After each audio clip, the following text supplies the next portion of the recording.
Во четврток ќе бидат одиграни надпреварите од вонредното 18-то коло на првата женска фудбалска лига.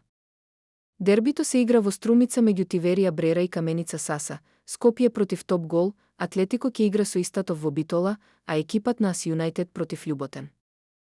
Македонскиот репрезентативец Бојан Миовски вечерва ќе игра во специјални копачки против Велс кои се посветени на трагичниот настан во Кочани. Леонид Јандреовски, нов генерален секретар на Фудбалската федерација на Македонија, секој прволигаш ќе добие по 150.000 евра од солидарната шема на УЕФА.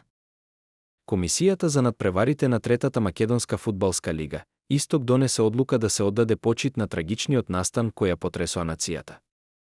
Надпреварите од 11-тото и 12-тото коло, кои ќе се одиграат во сабота и понеделник, ќе започнат со минута молк како знак на почит кон жртвите од големиот пожар што се случи во дискотеката во Кочани.